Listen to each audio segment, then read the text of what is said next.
So, Rebecca, I have an email from a patron here who wants us to answer some questions about whether or not therapists care and what Hmm. sort of he really wants his therapist to start opening up with him and tell him more information about her. So I thought Oh, I have some things to say about it. What do you say we talk about that today? I'm ready.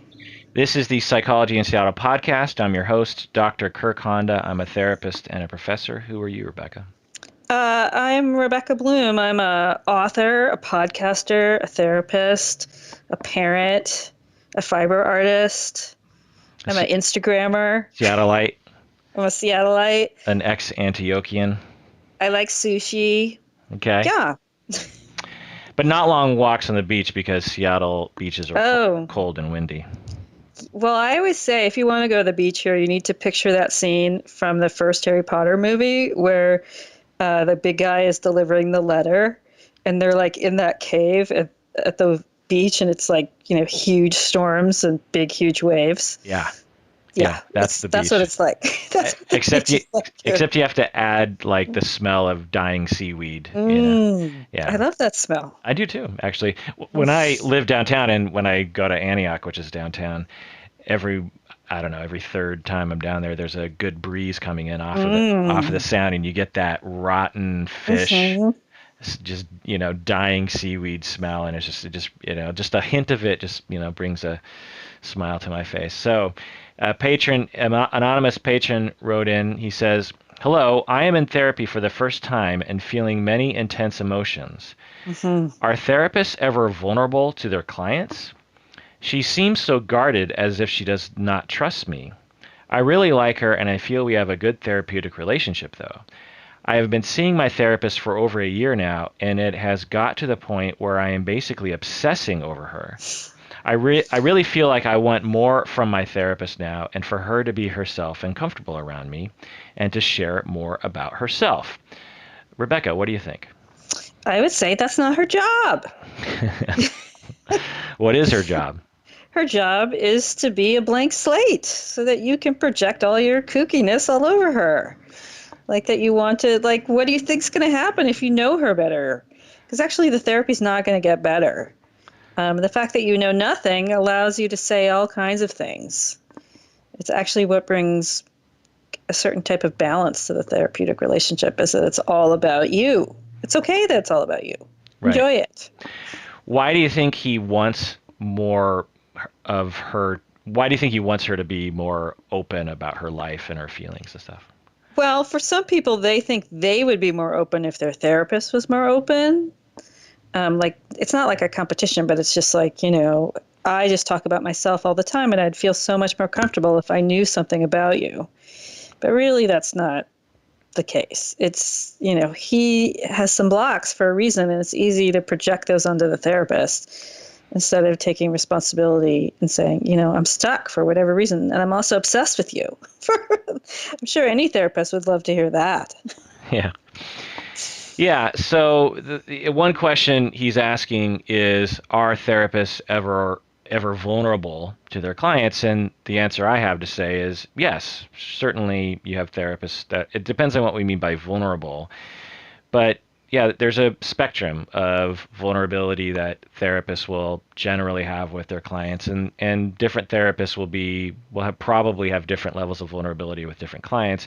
It depends on your approach, but the issue at hand the way I would frame it is one, what are you comfortable with as a therapist to do? Two, what's your general approach and how does vulnerability fit into that? And then three, what's the harm and four, what's the benefit?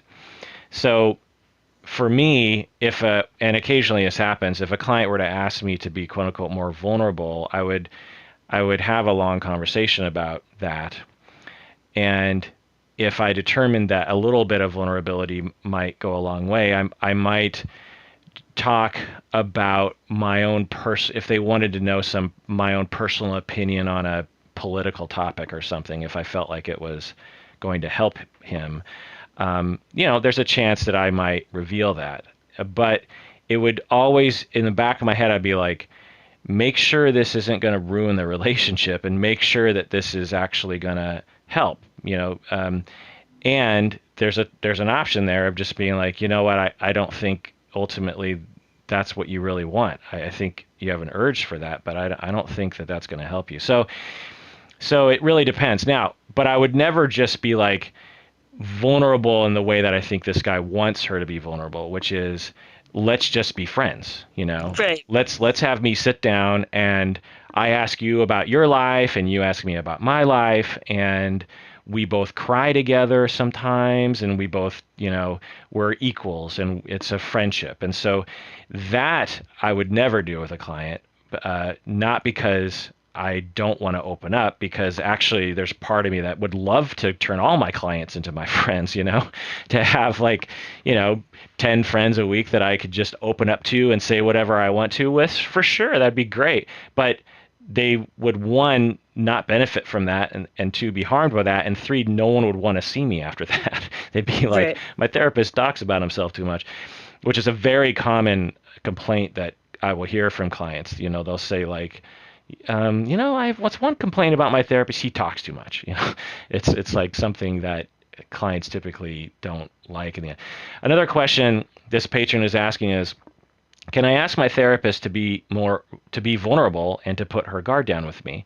And my answer to that, well, what's your answer to that, Rebecca? I would say no. They work hard all day, and that guard is up there for a reason. Like it'd But be but like saying you would never say to a construction worker, like, could you just take your helmet off, like just for me? yeah, It's like, no, they need that helmet on. Like right, that's their job. right, yeah. The way I would phrase it is, yeah, you can ask, but she's likely to refuse. Right. As a therapist or as a client, you can ask whatever you want to ask, aside from being scary and abusive and creepy. Yeah, you can ask questions like that, but don't expect to have her say yes. Is the way I would phrase it. Yeah, I mean, I would say it says more about you than it does about your therapist. Right. So just get ready for your therapist to let you know that that's a interesting question, Right. because it opens up, like, well, what relationships have you had in the past that are really intimate? Right. Are you trying to practice something with this therapist? Is there something that's really intriguing about this therapist? Have you never been in a relationship before that's so one-sided? Is that what's overwhelming for you? Um, yeah, I mean, it's those boundaries are there for a reason because I'm seeing many, many clients a day, and so that consistency of having that kind of boundary up, it just allows me to have it with everyone, if that makes sense.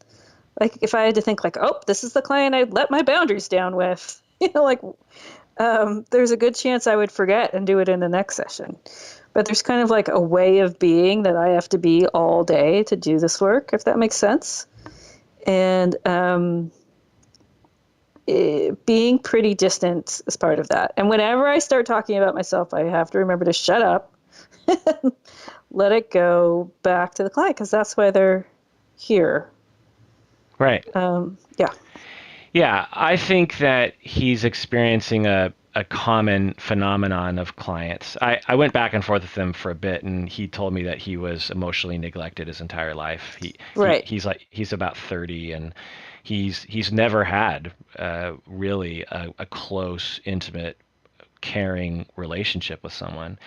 And so he's coming from that place of deficit and has tremendous need and thirst for intimacy and closeness and security, and he deserves that. And when he goes to therapy, thank God, he encounters someone who is listening and who doesn't reject him and who allows him to be who he wants to be. And he naturally wants to be even closer to her because it feels so good. And he has this impulse of like, okay, this feels great. How great would it feel if I was even closer to her, is kind of Right. the thinking he has. And but he does what he doesn't realize is is, at least consciously before communicating with me and maybe some other people, is that the closer, if if you want to turn this person into a friend, friendships are two-way streets. They now involve her needs, and so you would have to care for her needs. And what if she doesn't like the way you care for her needs?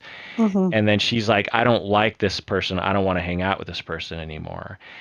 Or she has other people in her life that meet her needs in ways that you could never meet. And so if you were to truly become friends, which of course would not happen or wouldn't be recommended, the chance of the relationship lasting very long is actually not very high. The chance of a therapeutic relationship lasting a long time is actually extremely high, as long as the therapist doesn't move and you don't move and blah blah blah. Like you could potentially have a relationship with your therapist that lasts for decades, and and every step of the way it could be healing. Whereas if you turn it into a friendship, the chance of that particular friendship lasting for decades is not very high. And Mm-hmm. and also that the healing nature of it will not necessarily be as present, because she might say, if she's truly herself, she might say things you don't like. And you're going to be like, you know what? I've lost some respect for her and I don't really like her in that way. And she kind of annoys me and it's all about her all the time, and then the relationship falls apart. And so there's a real huge benefit to having a relationship like this. Now, for the patron, you definitely deserve a lot of relationships, not just this one. You deserve to have romantic relationships. You deserve to have family members who have a mutual caring. You deserve friends who mutually support each other. You deserve colleagues, and you deserve a lot of enriching, close, intimate, helpful, supportive relationships outside of this therapeutic relationship. The problem is, from the sound of it, you only have one of those relationships, and it happens to be with a therapist. And so you're pouring all of your energy into that relationship and hoping that it will meet all of the other needs that you deserve to have met. And hopefully, over time, you can start to cultivate relationships outside of the therapeutic relationship that can begin to meet those other needs that are more appropriate for those other kinds of relationships. Does that make sense, Rebecca? Yeah, I mean, I was going to say to view this relationship with his therapist as practice for hopefully other beneficial relationships he'll have in the future. Right. And that part of the practice is practicing what it's like to feel intimate. He's getting this practice. It's kind of like in a batting cage. It's like a one-way relationship. But to know that I am such a different friend than I am a therapist. Just the other night, my friend came over with a really big problem. And I was too tired.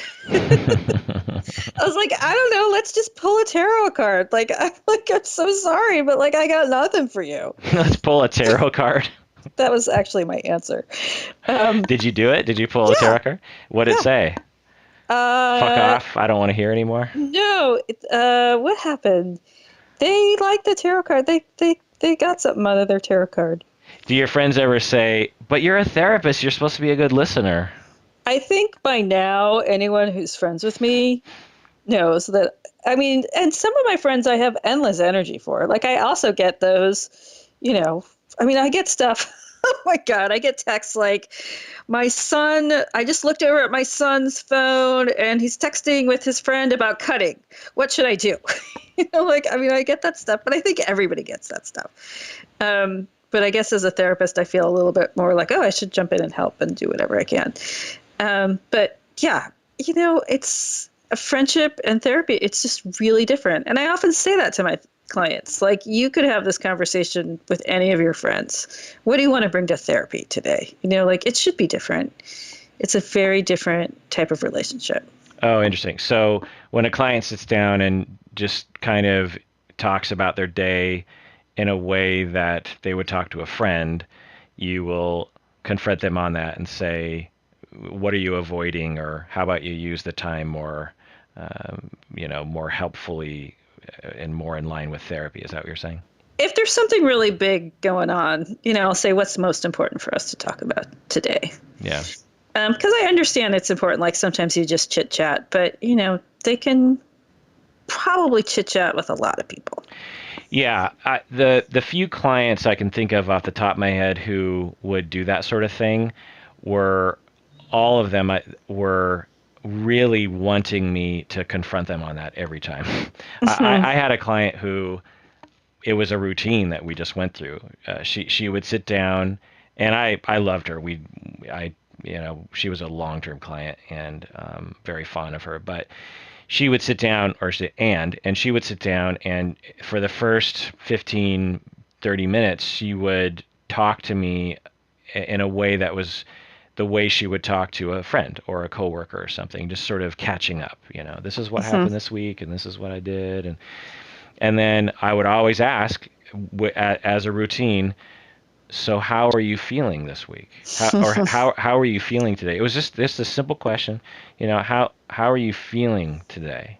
And that's all I had to ask.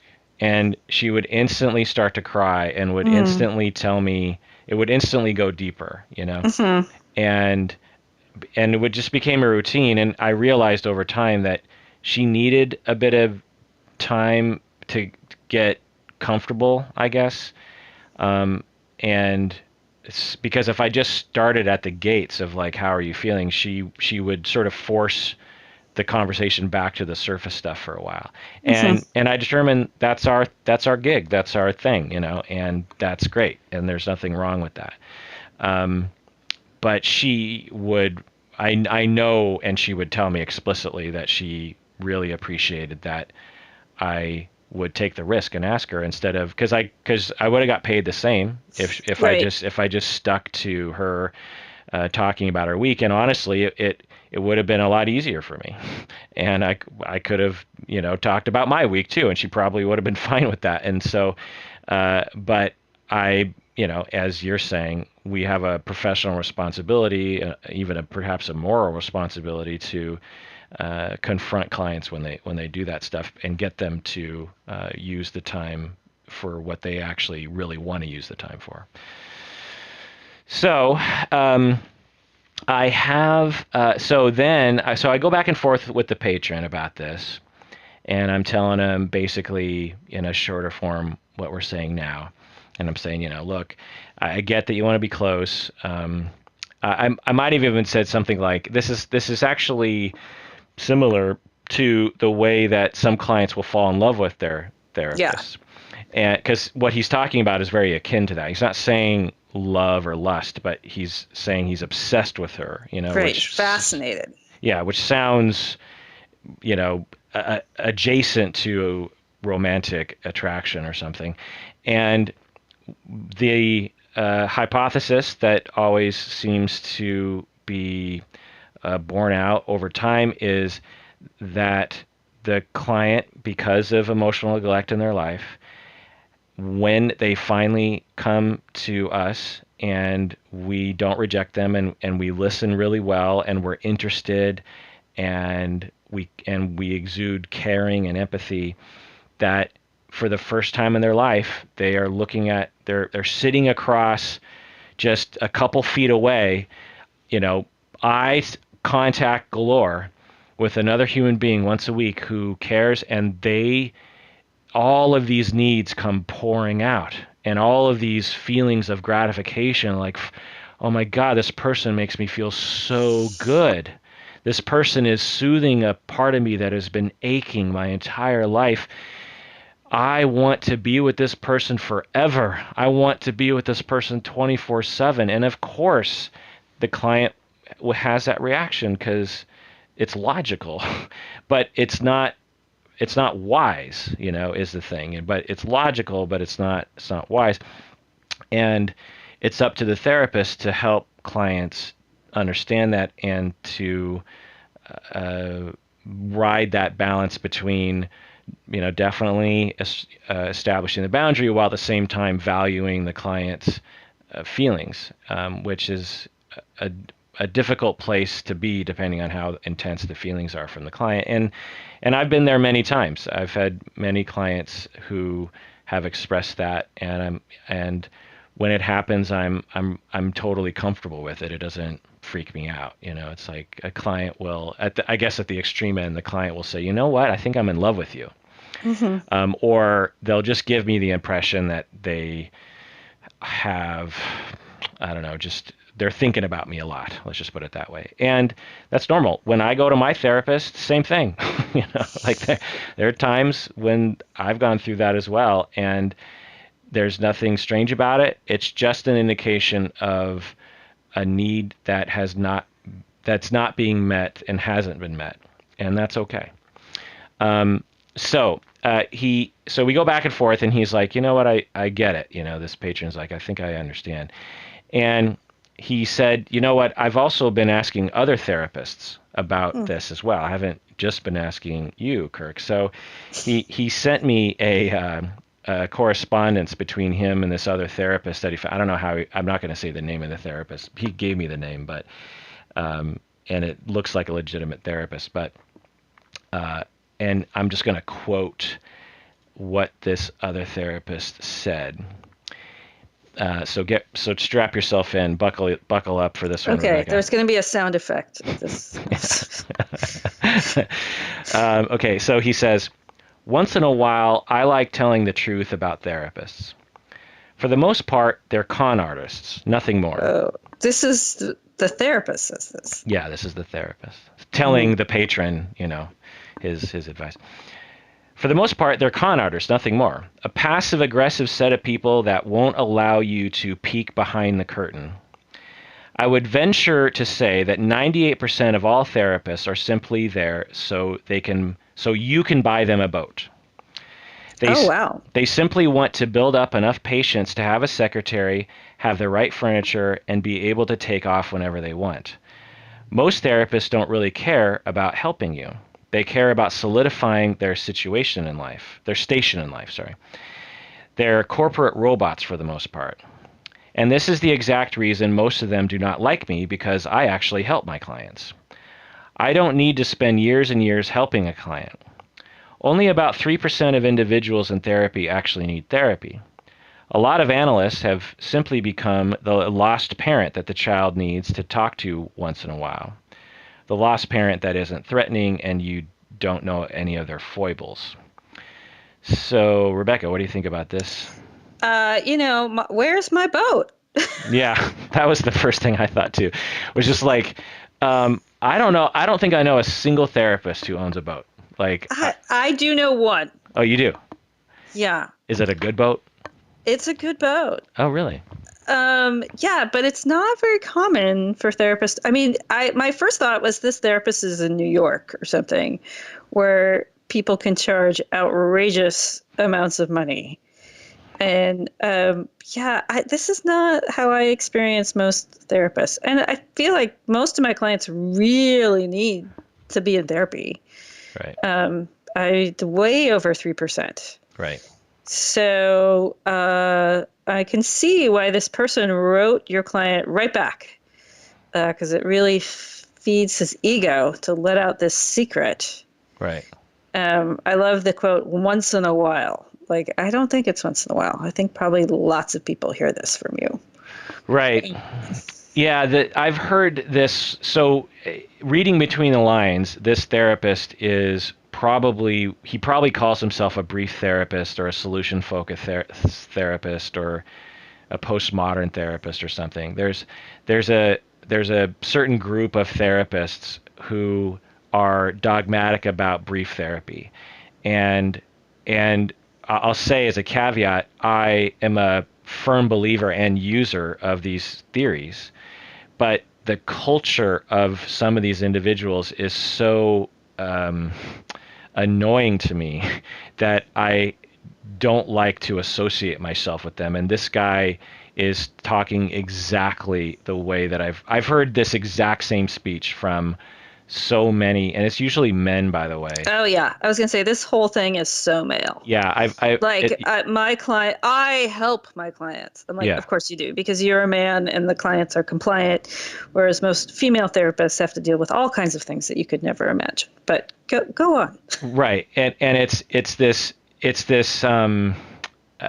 think that I think what happens to a lot of people is like this is they enter the field of counseling and they don't know anything about theory, right? They're just like most people, they just enter and then they get exposed somehow, or their program is only designed to teach brief therapies. There are certain programs that, particularly family therapy programs, I would say like, I don't know, 5-10% of family therapy programs are are completely dismissive of other theories and will only teach solution focused or narrative or Milton Erickson or these kinds of things. And what ends up happening is this echo chamber among them, and they're sometimes attacked by the outside. So it's not like they don't have reason to sort of strike back, but they end up saying all these same sentences, like, uh, most therapists are in it for the money and they want to make clients dependent, and therapy is, good therapy is brief therapy, and if you're with a client for longer than a couple months, then you're either just trying to suck them dry for money, or you're trying to make yourself feel better, or there's just all these statements that, of course, I will say can be true at times. It's not like they're not. It's not an option or not a possibility for a therapist to be all about money and to suck their clients dry. But to blanketly label 99% of the profession as all corporate goons who are in it for the money and just trying to make clients dependent is like empirically incorrect. And so he's just talking like that. But anyway, so just to get into the specific quotes, because I just love all this stuff. It's just such an arrogant mansplainer prick of a person. I mean, all I could think of when I was reading this was just arrogant prick. That's all I could think was just like this guy's the definition of arrogant prick. It's like Jiminy Cricket. So, quote, once in a while, I like telling the truth about therapists. For the most part, they're con artists, nothing more. A passive-aggressive set of people that won't allow you to peek behind the curtain. So to that, I'm like, con artists? Like, wow, where does that come from? And then passive-aggressive, I'm not even sure what the point there is, right? Like, what sort of aggression are therapists universally passively? I think this guy got dumped by his wife, who was a therapist. And or has gotten to a lot of... And she got the boat. I think that's what happened. And or he's been in a lot of verbal arguments with other therapists like you and I, who take issue with his arrogant, prickish attitudes. But before going on with this email, I want to take a break. What do you say? All right.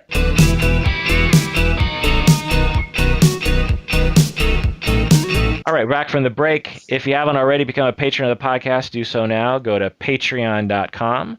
That's patreon.com. When you go there, become a patron of Podcast Psychology in Seattle, and you'll get access to hundreds of deep dives that are only for patrons. There are episodes that only patrons can listen to. And you also don't have to listen to a majority of the ads, and also know that a portion of your pledge goes towards various charities that we support. Do they still get the mug? If you're a $20 patron, you get a mug. Also, there's If you want to know what I look like, you should get the mug.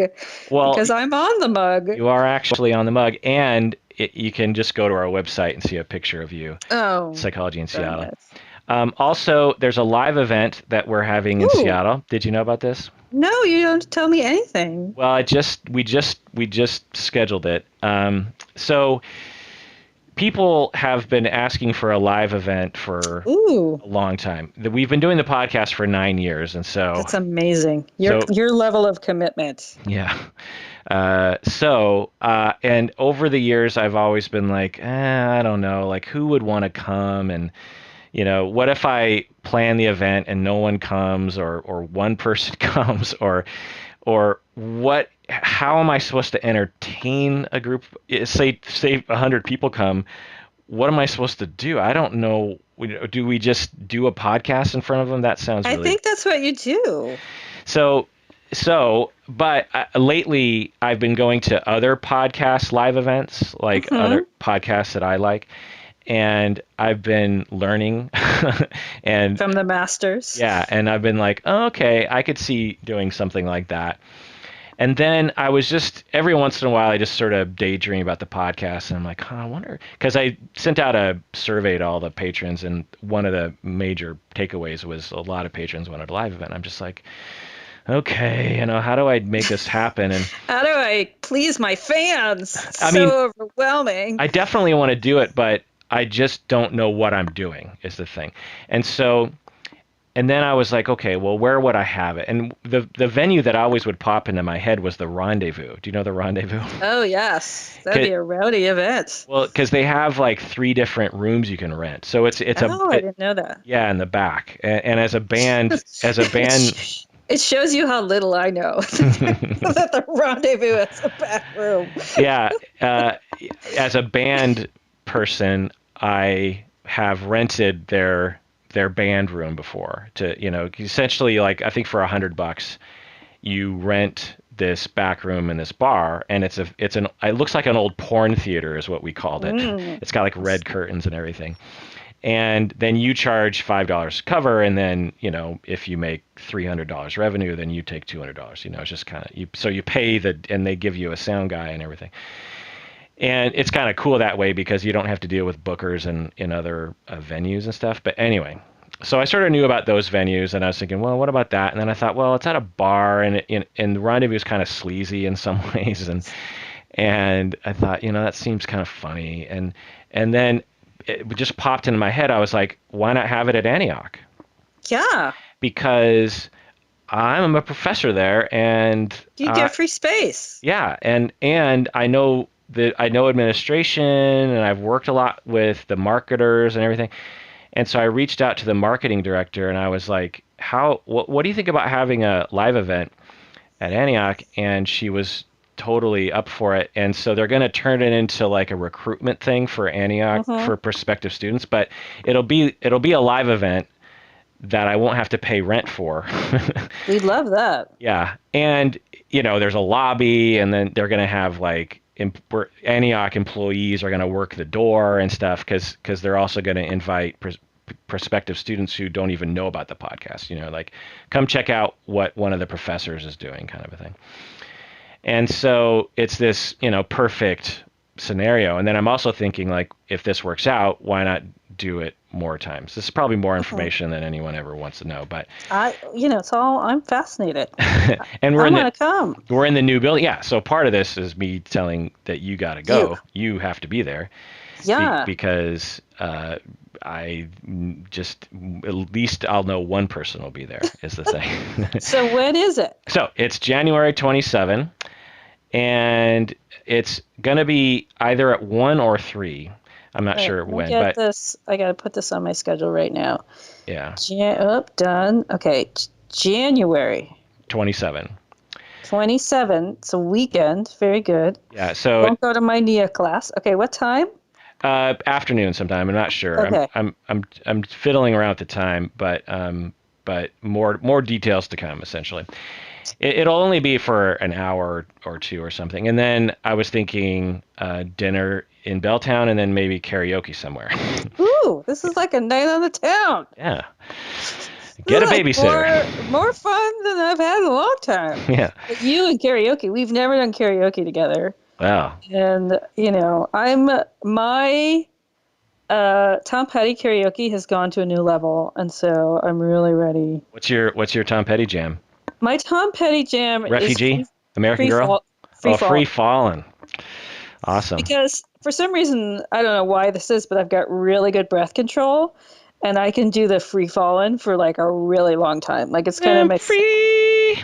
Just like go. It's my signature move is to just keep while everybody else is doing everything else. I'm just like free falling like on my own. And you're holding that note for that note. I'm just and it's a crowd pleaser. I have to say. Yeah, it's a great song. So. Right. So this is 2018, by the way, January 27, 2018, depending on when you're listening to this episode. Right. You could be listening to this like 10 years in the future. Right. And if you are, congratulations on a different president. Um, and And I hope that like the sea is not lapping at your front door. But well, okay. that's a guarantee. um, so if you manage to, get above the Avert the sea line, yeah. apocalypse. And there's um, still bees. I hope there's still bees. yeah, And yeah. It's funny that we can laugh about these things. oh, they're so horrible. Yeah. So now I sent out some announcements over Patreon and the Facebook page and stuff, and people have been emailing, and they're just like, where do I stay?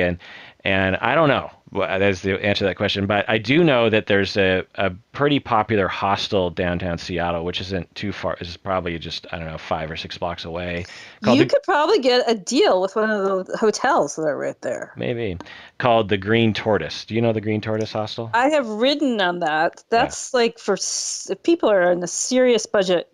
yeah. But also, people should know like this is an Airbnb town, Yeah. and you could probably get a cool. Here's my advice. Okay.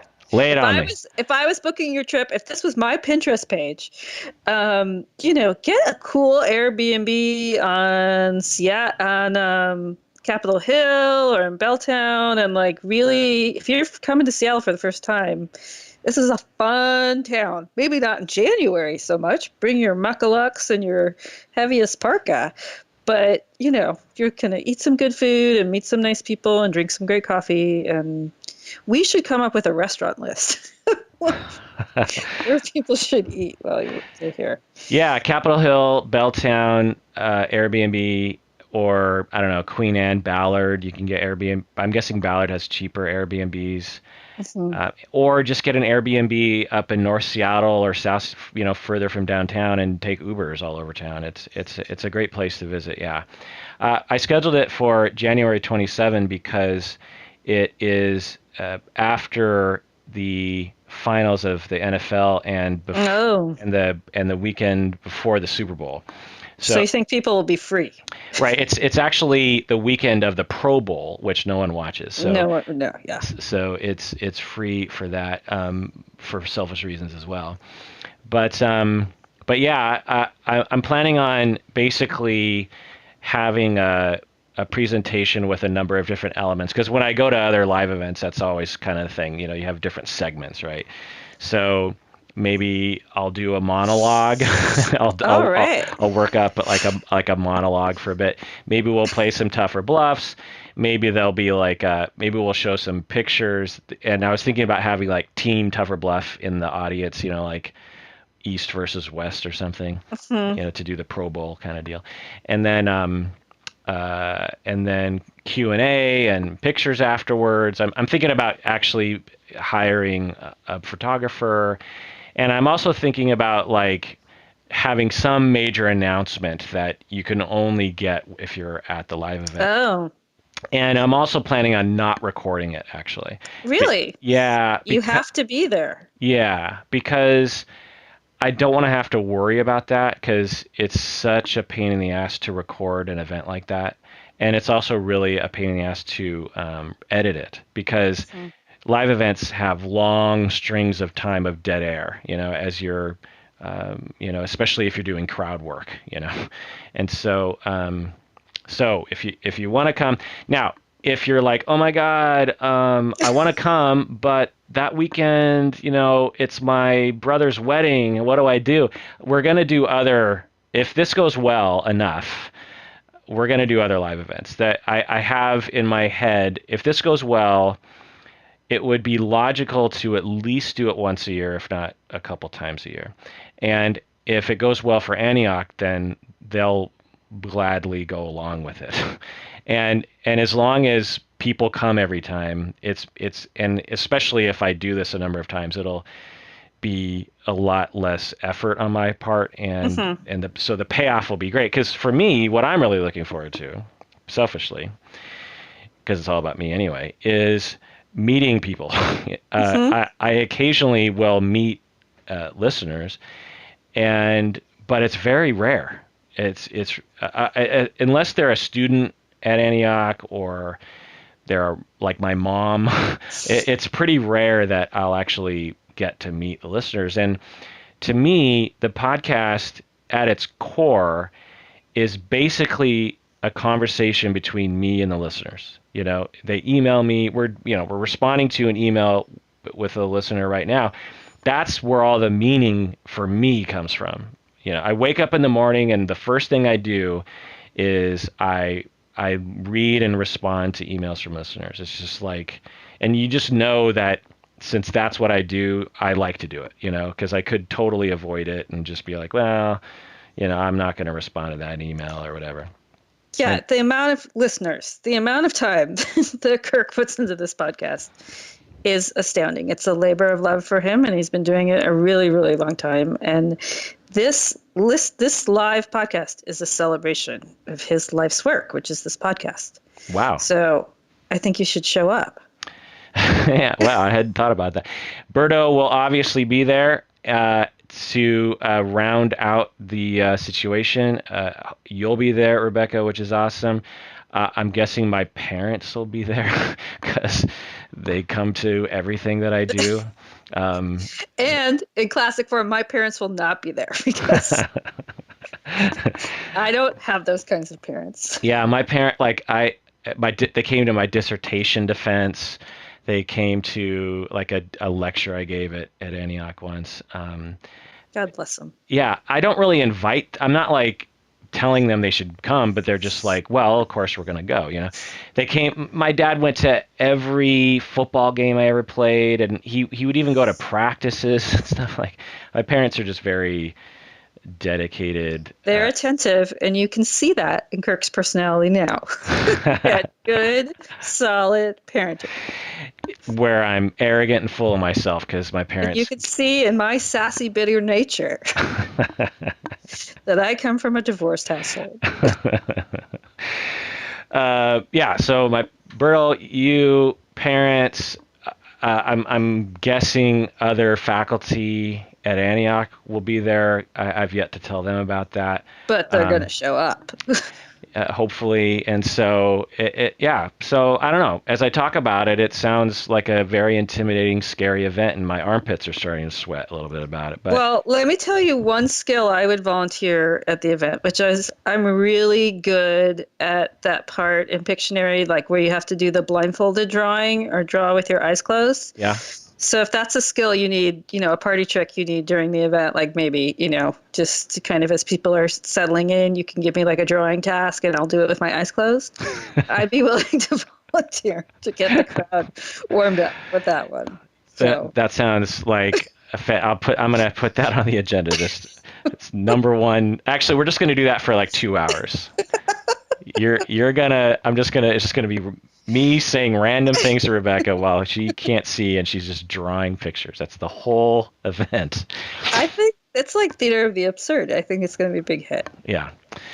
Yeah. So I'm really looking forward to it, and hopefully people will be there. And honestly, even if just a couple people come locally, I'll still enjoy it because like I said, the one of the major barriers in the past was me worrying that I would actually have to shell out money and then no one would come. In this instance, it's just at Antioch and I don't have to shell out any money. And so if no one comes, it's just like, oh, okay, well, that's that. Never do that again, and it's not any, expense to me, I guess. And so, yeah. So January 27, I guess there's a chance that if some people are traveling and getting maybe here on Friday, we might do a Friday night thing too. I don't know. I don't know. We'll see. Keep listening and watch the Facebook. I'll probably make an event page on Facebook to keep track of everything. So like the Psychology in Seattle podcast Facebook page, the one it's just called Psychology in Seattle. There's a Psychology in Seattle fan group, which is different, but anyway. Okay, so let's go on with this email.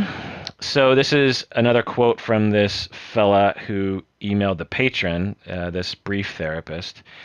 I would venture to say that 98% of all therapists are simply there so you can buy them a boat. They simply want to build up enough patience to have a secretary, have the right furniture, and be able to take off whenever they want. And again, as you said, who owns a boat? You Who has a secretary? I do everything. I do my billing. I answer all the calls. I, photocopy stuff for DHHS and send it off. Like, I don't know. Yeah.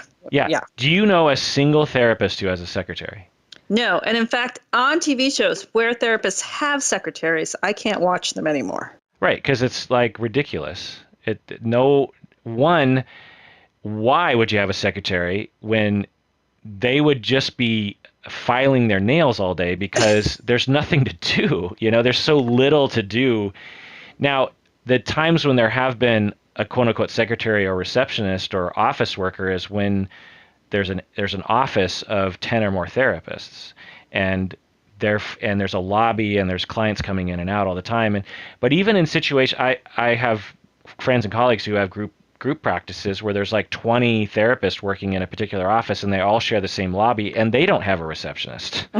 And so it's an expense that makes no sense in our field is the thing. Now, if you wanted a billing person, they don't have to work in your office. You can send everything to that billing person and they'll take care of it from wherever they're at. So this is when I get to the part in this email where I'm like, is this guy actually a therapist or not? Because he seems to have a cartoonish version in his head of what a therapist is, Like buying a boat and having secretaries sounds like he's watching a lot of TV about therapy. You know what I mean? Or he lives in Connecticut. I mean, that's my other thought. Like, this is like an East Coast thing going on, and it's so far from the world that we live in that we just can't imagine it. But it exists in another parallel world. Interesting. Now, psychiatrists will sometimes have receptionists because they have a tremendous amount of paperwork that they have to manage, and so psychiatrists sometimes will have secretaries. But anyway, so another quote here is, most therapists don't really care about helping you. They care about solidifying their station in life. They're corporate robots for the most part. What do you think about that, Rebecca? I mean, I would say I do everything I can to avoid being a corporate robot. Like, if you met me, I think the last thing you would say is that Rebecca, she's a corporate robot. Right. Yeah, I would say, and again, what is he talking about? Corporate robots? Like, when I think of corporate robot, I think of like a Microsofty or a Boeing engineer or something, someone who goes to work at 8 and works in a cubicle and has an ID card and toes the line and is very conforming. And when I think about therapists, I think of the direct opposite of that. I mean, if we're going to go like stereotypical therapist, we're talking about an ex-hippie who, uses tarot cards and to solve their friends' problems. And that's tarot. Corporate robot and tarot cards don't go hand in hand. Let's just put it that way. So again, I'm just like, what are you talking about? The other thing is he's saying most therapists don't really care about helping you, and I'm like, certainly it depends on what we mean by care, but I would venture to say that the vast majority of therapists, at least when they're starting out, really do care. They want to help human beings. There's so many other things they could have done with their time and energy and money with their master's degree that have less to do with caring about people. If you're thinking about another career or furthering your career and you don't care about human beings, get a master's in business, get a master's in marketing. Not that those people don't care about people, but it's much more self-serving because you're much more likely to make a lot of money, Whereas getting a master's or even a doctorate, I suppose, in counseling or psychotherapy is not, it's not typical that people are like, ha, I'm in it for the money, It's more like, I really care about human beings. How can I make money and try to make a difference in the world? You know what I mean? So anyway, another quote here is, and this is the exact reason most of them do not like me, because I actually help clients. Again, arrogant prick. Another quote here, only about 3% of individuals in therapy actually need therapy. Now, you commented on this earlier. You're just like, that is not true, right? That's what you're saying? Yeah. I mean, if I were to think about the people that come here, in fact, most of my clients say things like, I really need to come in. Or, like just today, I said to a client, hey, I'm going to be gone these weeks. And he said, oh my God, um, I'm going to have a crisis if you're not there. We're kind of an intricate part of each other's lives. Right.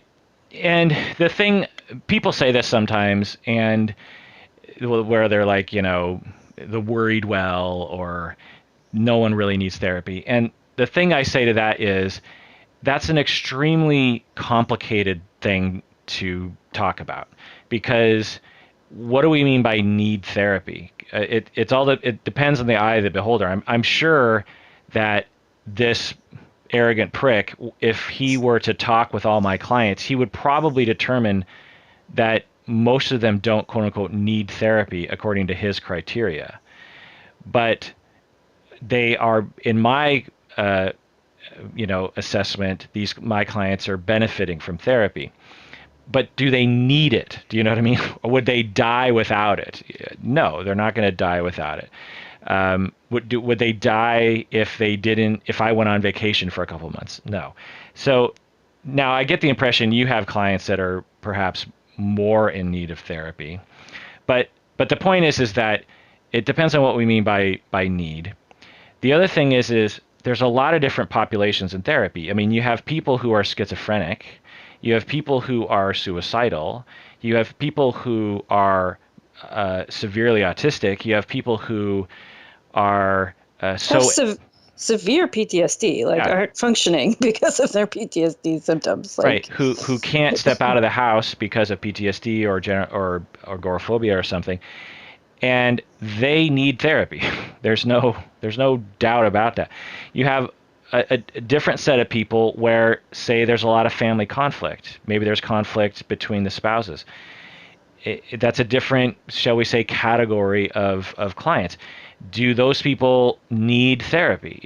It depends on what you mean by need. So there's, yeah, you could, but for an arrogant prick to just blanketly say, I have determined that about 3% of individuals in therapy actually need therapy. Just that sentence alone is an ignorant statement. It's like, unless you say some like, according to my definition, or some might say, or something like that, but just to blanketly say only 3% of individuals in therapy actually need therapy is just decries ignorance.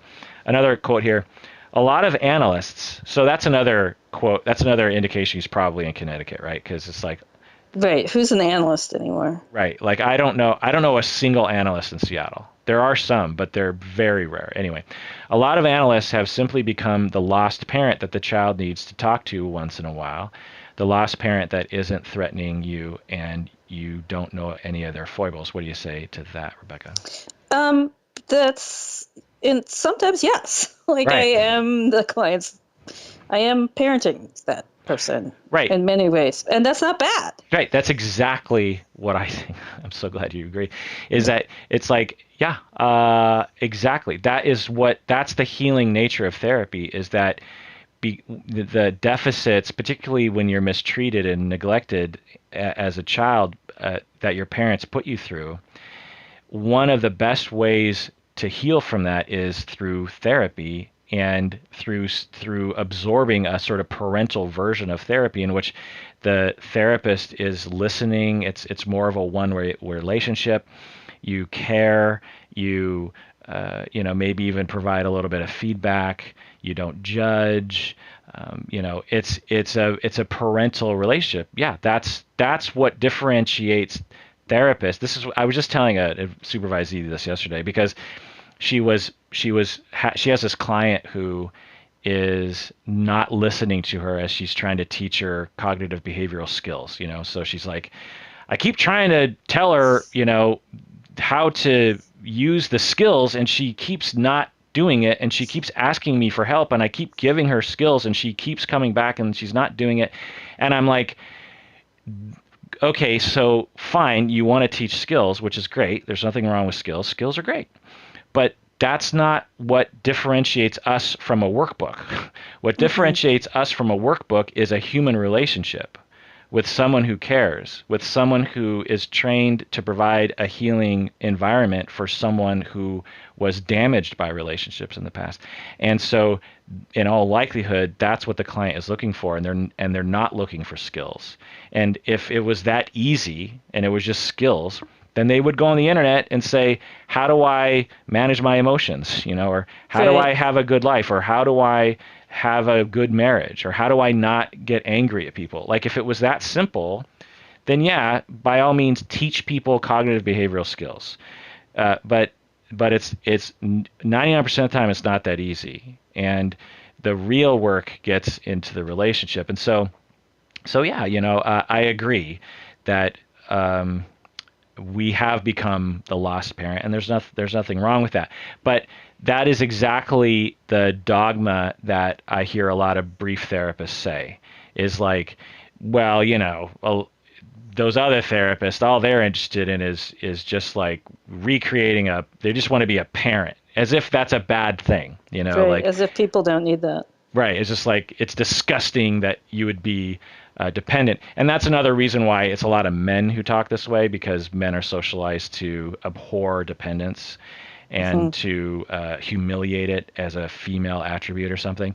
And so like there's just all this disdain around like therapy being a place for people to get enriching dependency. It's like it's very threatening to their defense structure, which probably is a result of the fact that they were neglected as kids and hate their interdependency themselves. If I might be so bold, if I might be an arrogant prick to another arrogant prick.